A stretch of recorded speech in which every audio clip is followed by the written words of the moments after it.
Ini solusinya gimana saya jatuh cinta seperti ini? Kalau ngelamar langsung mesti ditolak, siapa saya? Akhirnya oleh ulama ini sudah, kamu amalkan yang saya ijazahkan ini. Jadi ada amalan untuk dijalankan selama 40 hari di malam hari. Jadi nanti di malam ke-40 ada utusannya Tuhan datang padamu, sampaikan keperluanmu apa, dan apapun yang kau minta akan dikabulkan.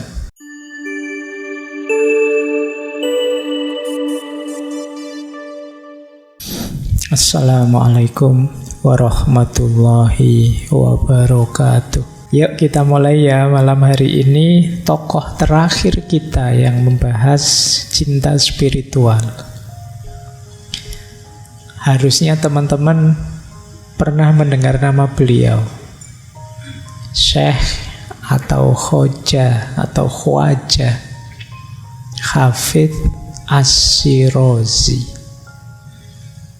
Ini sufi penyair besar yang sangat terkenal, sangat masyhur. Bahkan dari aspek syair-syairnya itu beliau tidak kalah populer dibandingkan Maulana Jalaluddin Rumi. Banyak tokoh-tokoh filsafat yang ngefans sama beliau.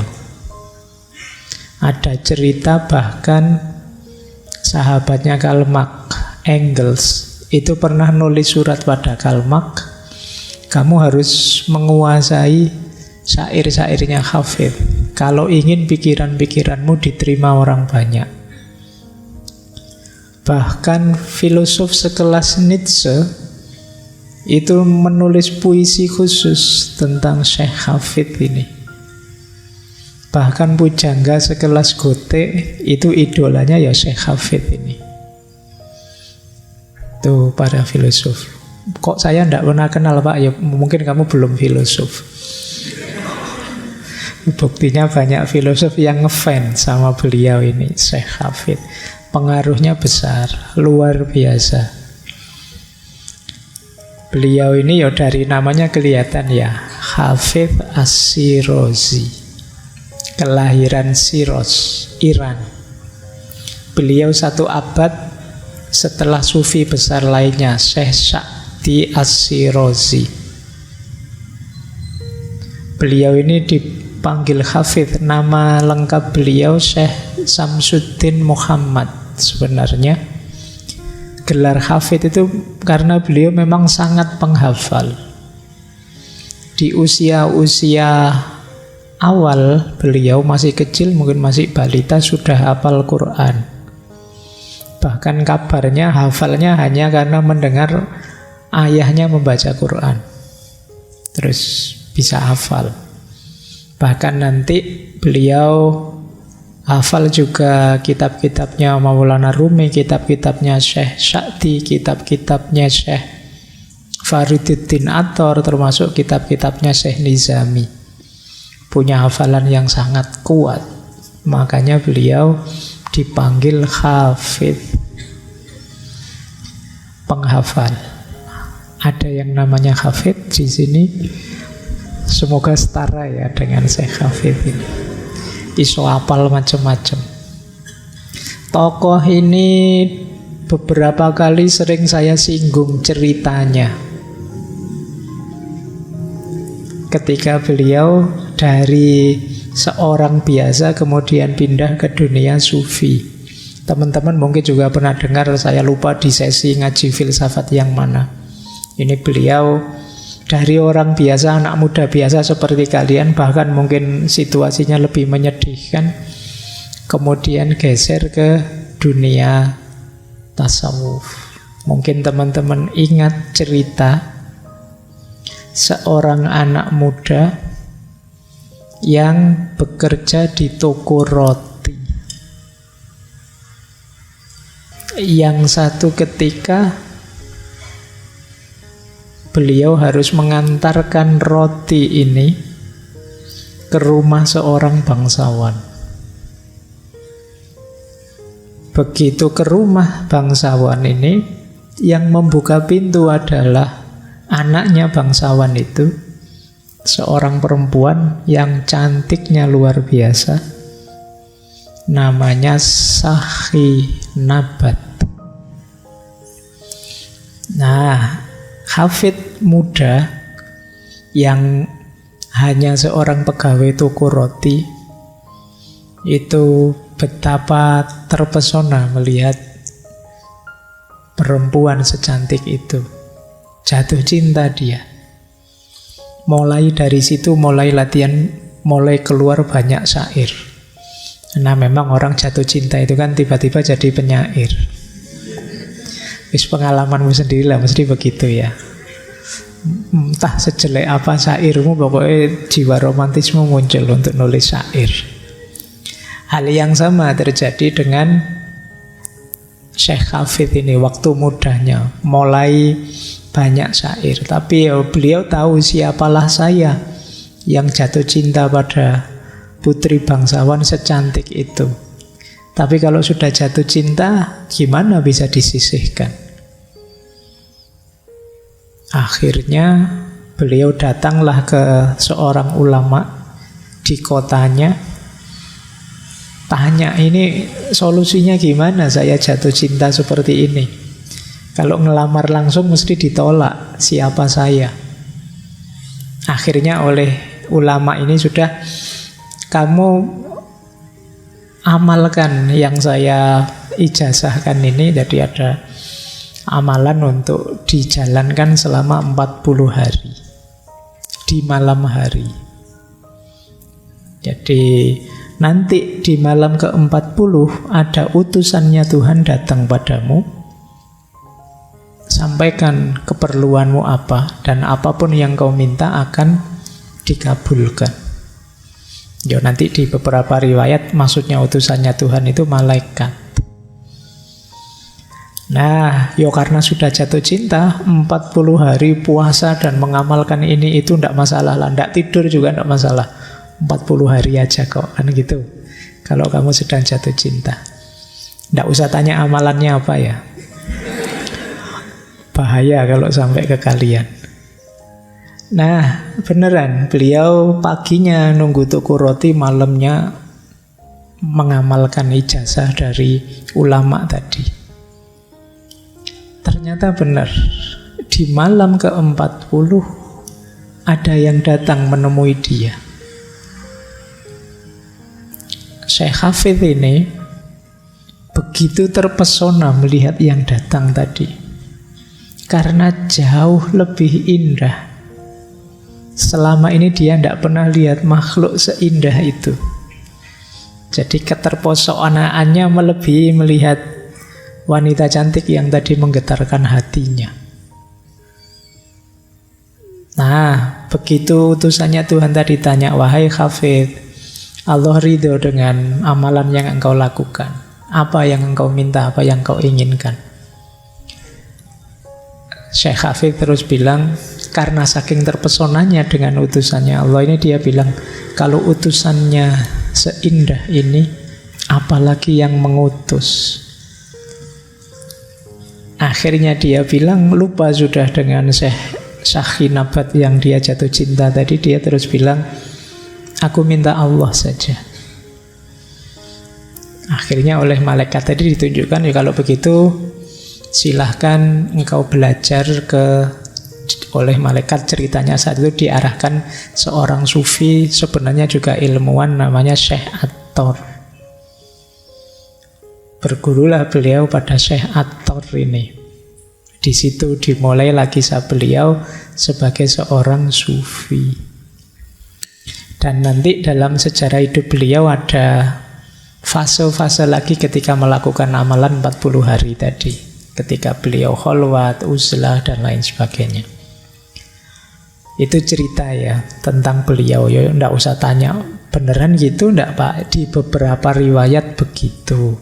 Di beberapa kitab tasawuf seperti itu.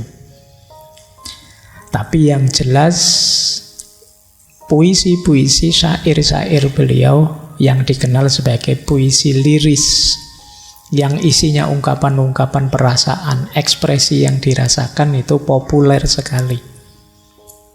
Bahkan nanti di Iran itu ada hari Hafid. Saya lupa kalau tidak salah 13 Oktober. Setiap tanggal 13 Oktober ada hari Hafid ini. Itu saking dahsyatnya pengaruh beliau. Baik, kita mulai ya. Cuma malam hari ini ya saya hanya nyuplik-nyuplik saja. Semoga membantu kita memahami bagaimana, seperti apa cara kita mencintai Tuhan. Kalau beliau ini ya levelnya sudah mabuk dalam tanda petik. Jadi levelnya sudah sangat cinta, tidak bisa lagi ditawar. Seperti apa sih mencintai Tuhan itu? Seperti dalam syair-syairnya beliau. Ya malam hari ini saya bawa syair terjemahan. Syair itu kalau sudah diterjemahkan rasanya sudah berbeda. Tapi yo harap dimaklumi, kalau saya bawa aslinya opo yo sampeyan paham. Jangankan aslinya, terjemahannya saja ya sulit. Saya ngambil dari bahasa Inggris, saya Indonesiakan. Yang Inggris menerjemah dari bahasa Persia, itu lebih berat lagi, itu sudah melalui berapa bahasa. Tapi ya tidak apa-apa ya, nanti kita tangkap idenya.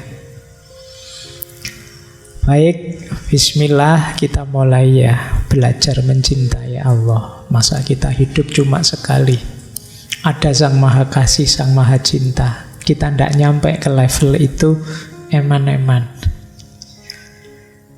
Kita akan capek kalau hidup harus kenceng terus, ngamuk-ngamuk terus, stres tiap hari, urip sepisan. Yuk kita hidupkan dengan cinta. Malam hari ini belajar dari Syekh Hafid. Bismillah ya, kita mulai. Nah, itu saya buka dengan beberapa quote. Ini sebenarnya ya puisi, saya potong kalimat yang menarik saja. Kata beliau, kita itu sebagai manusia memerlukan cinta. Karena cinta itu adalah tanda bahwa jiwa kita hidup. Kata Syekh Hafid, cinta adalah kebahagiaan terbesar ciptaan. Bagi yang pernah jatuh cinta, boleh kamu ingat-ingat. Apa sih kebahagiaanku paling besar itu? Pasti nanti berhubungan dengan yang kamu cintai. Ya berarti sebaliknya juga. Berarti patah hati paling besar itu juga berhubungan dengan yang kamu cintai. Jadi puncaknya kebahagiaan itu justru ada pada cinta. Kata Syekh Hafid. Kita kemarin belajar banyak tentang filsafat kebahagiaan. Ada macam-macam bilang. Ada yang bilang bahagia itu puas. Ada yang bilang bahagia itu senang. Ada yang bilang bahagia itu baik. Ada yang bilang bahagia itu bermakna. Tapi kata Syekh Hafid, bahagia itu cinta. Karena saat kita beneran jatuh cinta dan mencintai, puas pasti datang, senang pasti datang. Jadi orang baik kita pasti. Dan pasti kita berorientasi, berkorban, berguna pada yang kita cintai, hidup yang bermakna. Maka kalau ingin bahagia, mencintailah. Nah, itu rumusnya itu ya. Semoga kalian tidak nganggep ala pak, lebay pak, gitu-gitu. Nah, saya tidak tahu, hari ini sering begitu kesannya. Tapi ya tidak apa-apa, harus diingatkan terus. Karena rasanya sudah cukup ya, sepanjang sejarah manusia isinya kebencian demi kebencian. Sekarang ganti, yuk kita isi dengan lebih banyak cinta. Pandangan kita ke kiri kanan harus ainur ridho, ainur rohmah, bukan ainul karohah. Pandangan yang saling ridho, saling menyayangi, bukan pandangan yang saling membenci. Meskipun belum lama kita bersaing lewat pemilu, semoga itu hanya acting saja. karena pas ada kepentingan. Sekarang yuk kita kembali lagi, saling menyayangi, saling mencintai. Saya lanjutkan. Kata Syekh Hafid, aku tidak butuh gula, aku tidak butuh tepung, tidak butuh beras atau apapun. Aku hanya ingin melihat orang yang kusayangi. Oke ya, kalau kalian nanti ada yang dapat BLT, ayo kamu boleh jawab ini ya, nanti nggak dikasih besok kamu. Aku tidak butuh gula, tidak butuh tepung, tidak butuh beras. Aku hanya ingin melihat orang yang kusayangi. Oke, baik. Ini cuma ilustrasi. Langit tempat kita tinggal bukanlah tempat untuk kehilangan sayapmu. Kenapa? Kalau kita kehilangan sayap, kita tidak bisa terbang. Terbang itu berarti kita menjalankan kebaikan-kebaikan untuk mentransendensi hidup kita. Mentransenden itu menspiritualkan hidup kita tambah dekat pada Allah. Kalau kita tidak punya sayap, ya kita tidak bisa terbang. Sayapnya apa? Cinta. Kadang-kadang hal yang harusnya mentransendensi kita itu malah tidak mentransendensi. Kita beribadah pada Allah, mendekat pada Allah, pamrih-pamrih bumi semua, pamrih-pamrih duniawi semua. Akhirnya kita tidak naik sama sekali, kita tidak dekat sama sekali dengan Allah. Allah hanya jadi ATM kita. Kalau kita butuh, minta. Selain itu tidak dipedulikan. Maka kita tidak naik kelas, kita tidak transenden. Kata Syekh Hafid, jalannya apa? Cinta. Cinta dan cinta. Berarti kita memang harus punya kompetensi di sini. Kalau tidak, kita tidak bisa terbang. Ini mungkin tidak kebetulan. Kalau teman-teman ingat pikirannya Plato, yang menggambarkan manusia itu punya 4 unsur, yaitu perut ke bawah, dada, kemudian kepala. Kepala melambangkan akal, dada melambangkan ambisi, perut ke bawah melambangkan kebutuhan-kebutuhan dasar. Ada satu lagi yang membuat kita terbang, sayap atau eros atau cinta. Nah, nanti boleh cek lagi, dulu kita membahas filsafat kebahagiaannya Plato, atau ada di buku yang kemarin terbit itu penjelasan tentang eros cinta, yang simbolnya adalah sayap, membuat kita bisa terbang. Nah, itu ternyata nyambung juga dengan alegori isyarat dari Syekh Hafid. Baik, ini pembukaan pada cinta ya.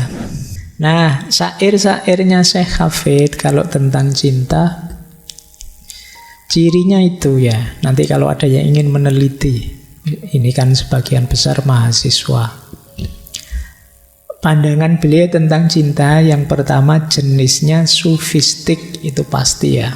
Fokusnya sebenarnya puncaknya ada pada cinta ilahiyah, cinta pada Allah. Meskipun kadang seolah-olah itu puisi untuk pacar kita, untuk orang yang kita sayangi di dunia, tapi sebenarnya itu alegori, simbol saja untuk cinta ilahiyah.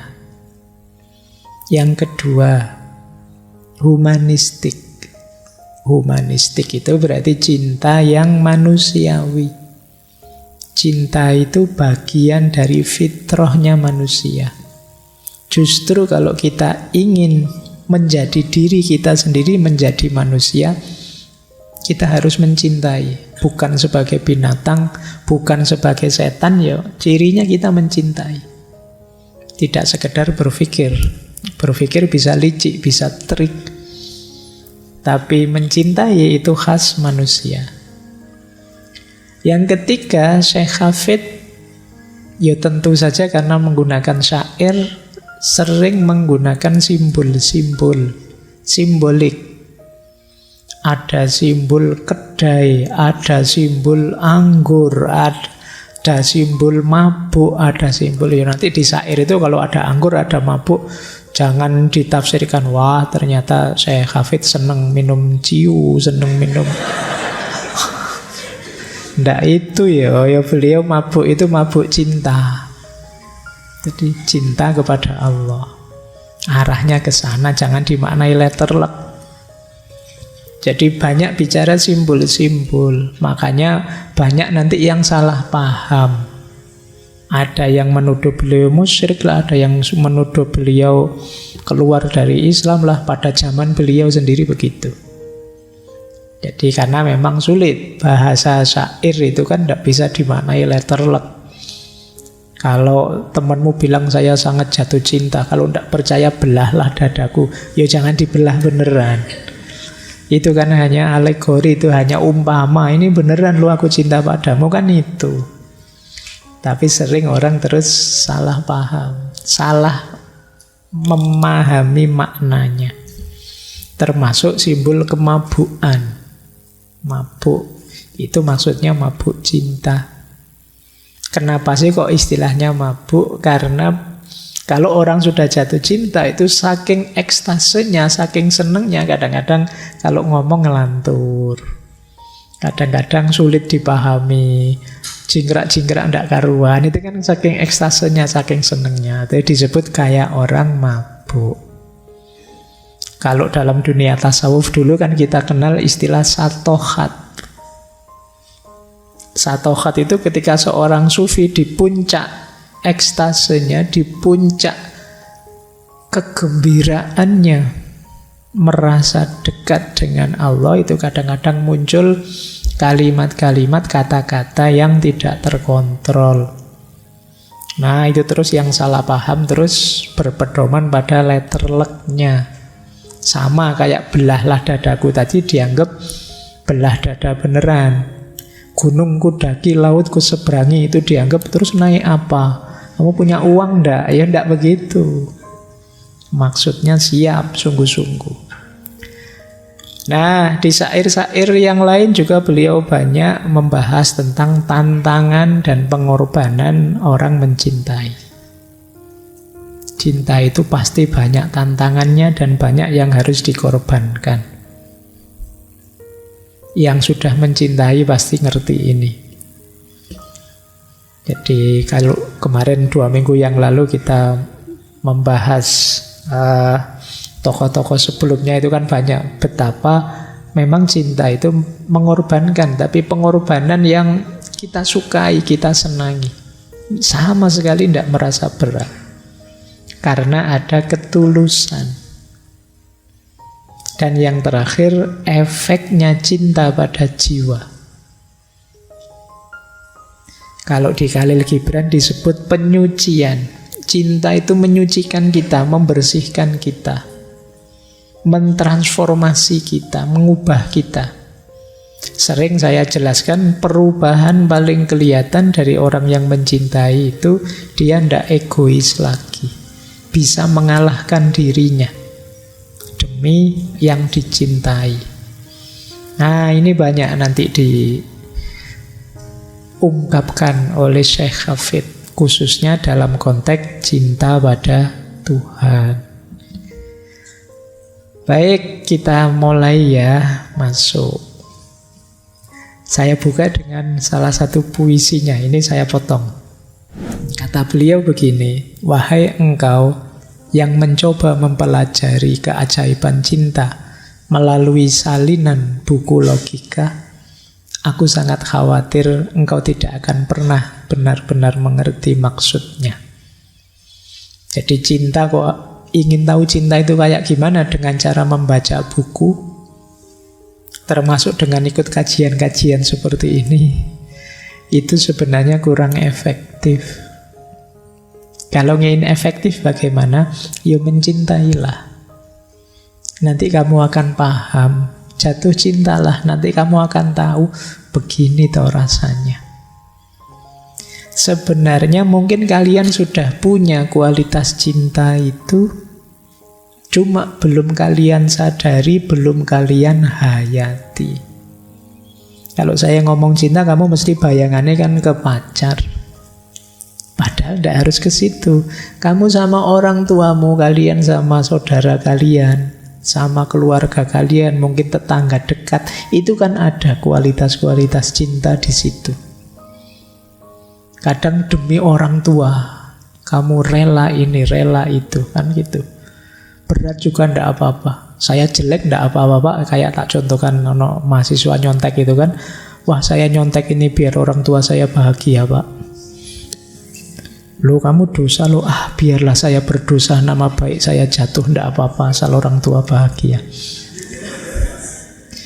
Itu alasanmu saja ya. Tapi ya gambarannya orang mencintai itu begitu. Kalian sudah ada banyak contoh. Tadi saya bilang jatuh cinta lah, kamu mesti bayanganmu jatuh cinta ke lawan jenis. Banyak hal bisa. Tidak harus ke lawan jenis. Nanti diajari oleh Syekh Hafid gimana caranya mencintai apapun. Saya lanjutkan. Nah, cuma sebelum itu, sebelum kita mulai mencintai, menurut saya beliau ngajak kita, yuk direm dulu ya. Kita agak terlalu edan-edanan selama ini sebelumnya. Ngurusi dunia. Sampai lupa kita mencintai. Kata beliau, kamu tidak perlu bertingkah gila lagi. Kami semua sudah tahu kamu pandai dalam hal itu. Jadi sudahlah, hidupmu tidak usah edan-edanan lagi. Saya tahu kok kamu memang edan. Sederhananya kan begitu. Sekarang berhentilah sayang dari semua kerja keras yang engkau lakukan, yang membawa rasa sakit pada mata dan hati manismu. Lihatlah ke cermin gunung yang jernih, lihatlah para prajurit kuno yang cantik, dan lihatlah unsur ketuhanan yang engkau selalu bawa dalam dirimu. Semuanya mengisi alam semesta ini dengan kehidupan suci. Sudah lama sekali. Jadi kita ini terlalu banyak distraksi, sibuk dengan macam-macam kelakuan-kelakuan edan kita sehari-hari. Akhirnya kita menjauh dari hal-hal yang suci. Seolah-olah hidup itu hanya tentang kalah menang, hanya tentang enak tidak enak, hanya tentang harta, hanya tentang kepemilikan, jabatan, dan lain sebagainya. Kata beliau, yuk berhenti sebentar. Mari kita sadari sakralnya hidup ini, berharganya hidup ini. Sejak dulu begitu, tapi orang sering lupa. Hidup ini sangat berharga, yuk kita hargai. Jangan dibuang-buang waktu. Jangan dirusak-rusak dengan kotornya hati dan pikiran kita. Ayo berhenti sebentar. Itu ajaannya beliau begitu. Ayo kita menarik diri sebentar. Ayo latihan diam sebentar. Kata beliau, 1 hari diam dapat menjadi penziarahan dengan sendirinya. Berarti jadi kholwat, jadi upaya kita muhasabah, tafakkur.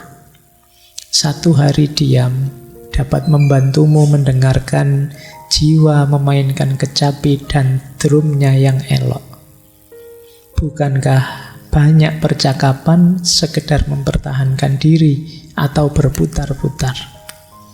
Ayo diam, kita cari waktu untuk diam, untuk mendengarkan suara hati kita, suara jiwa kita yang indah. Bahwa kita ini sangat berharga. Kata beliau, kupikir kita sampai ke sini untuk menyerah dalam diam, untuk meraih cahaya dan kebahagiaan, menari dalam perayaan kemenangan cinta. Inilah yang perlu kita upayakan. Bahagia, kemudian merayakan cinta. Jangan terdistraksi terus, jangan edan terus. Yuk, kita bahagiai hidup ini dengan cinta. Caranya gimana? Membentuk diri kita jadi pecinta. Membentuk diri kita dengan hati. Kata beliau begini, ini ada syairnya menarik. Suatu ketika seorang wanita muda menanyaiku, bagaimana rasanya menjadi laki-laki? Dan aku menjawab, kekasihku, aku ndak tahu. Lalu dia berkata, bukankah kamu laki-laki?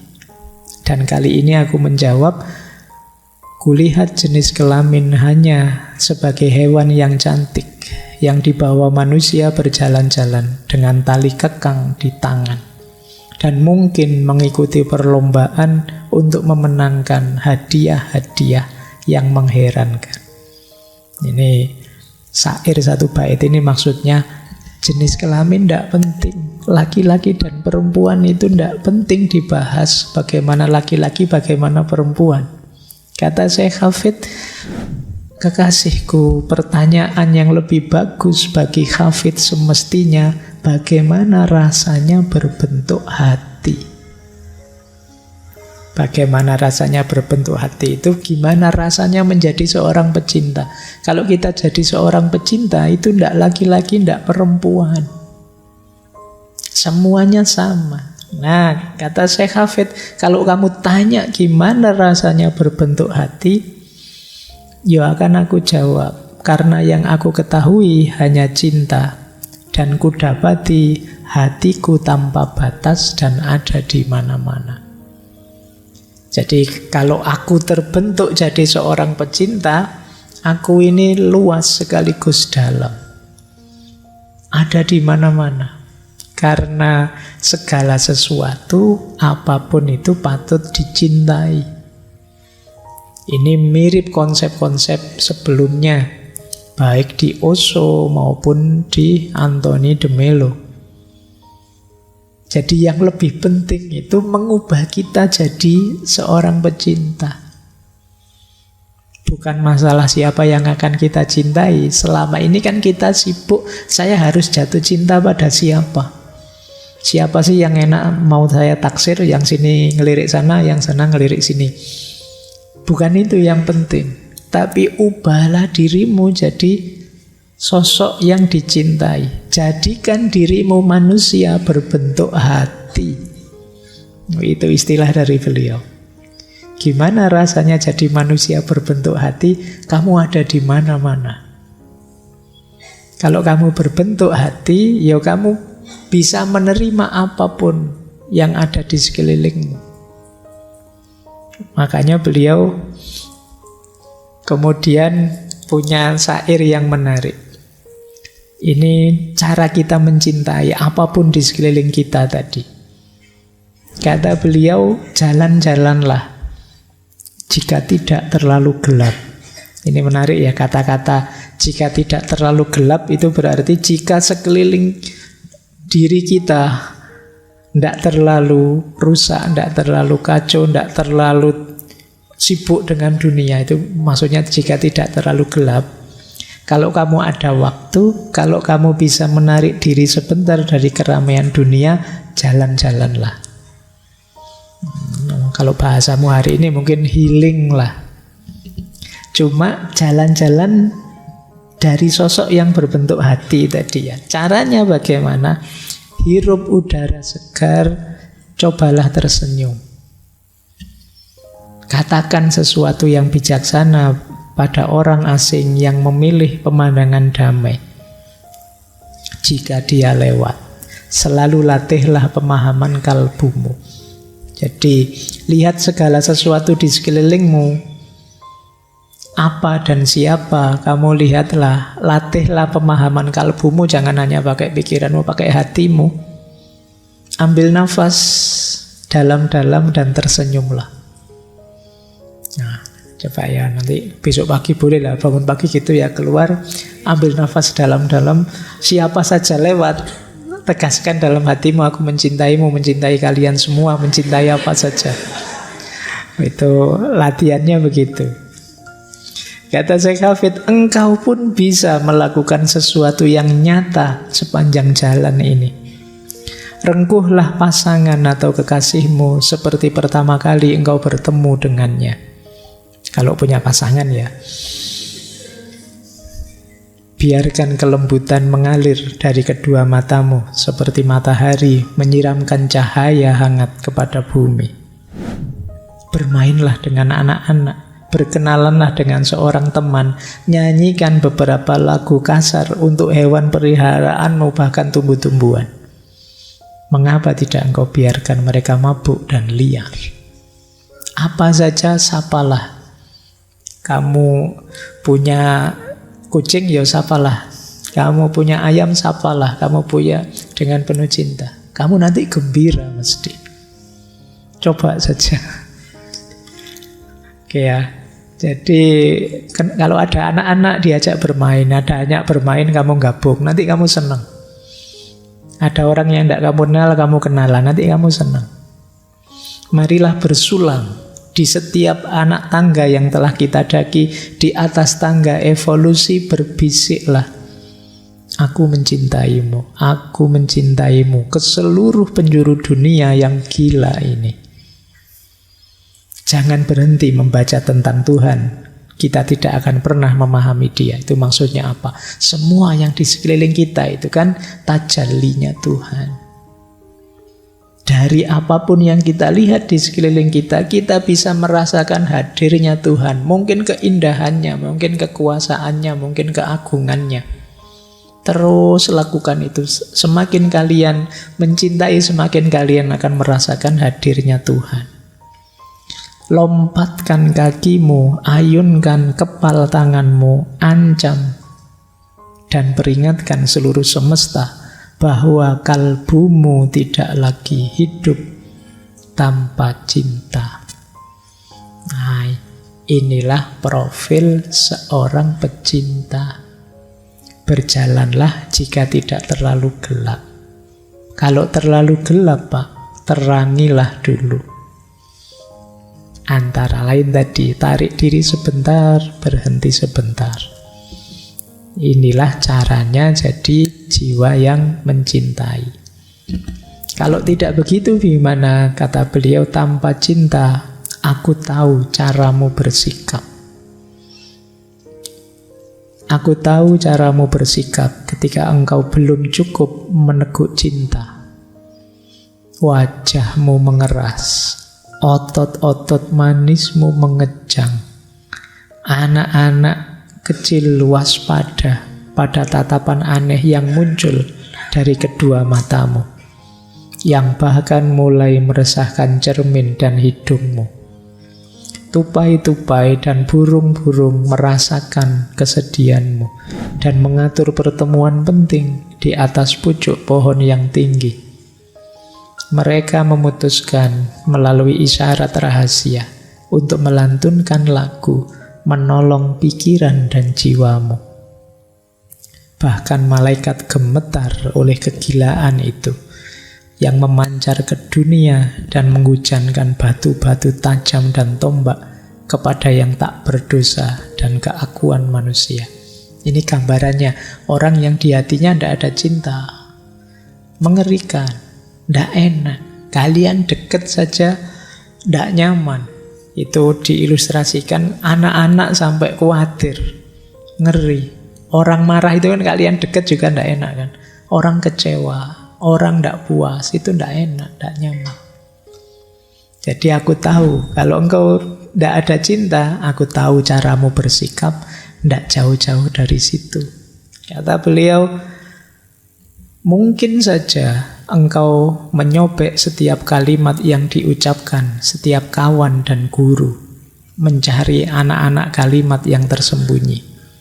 Engkau mungkin saja menimbang-nimbang setiap kata dalam sebuah ukuran, seperti ikan yang mati.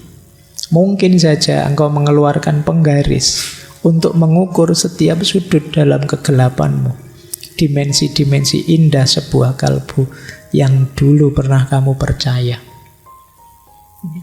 Aku tahu caramu bersikap ketika engkau belum meneguk minuman dari tangan cinta. Orang yang tidak ada cinta itu tidak mudah percaya, mudah curiga. Ada apa-apa dia tidak percaya dulu. Saya harus ngerti dulu sampai detail. Tidak bisa menikmati hidupnya. Mengalami apa saja, gayanya dianalisis sampai mendalam. Terus tidak bisa dinikmati. Disuguhi minum misalnya, Minuman ini terbuat dari, itu dipikir sampai dalam detail. Ada orang ngomong, di balik kata-katamu mesti ada kepentingan. Di balik kepentinganmu mesti ini, terus kamu jadi tidak nikmat. Jadi itu orang yang di hatinya tidak ada rasa cinta. Kata Syekh Hafid. Itu loh makanya yuk kita menciptakan diri kita berbentuk cinta.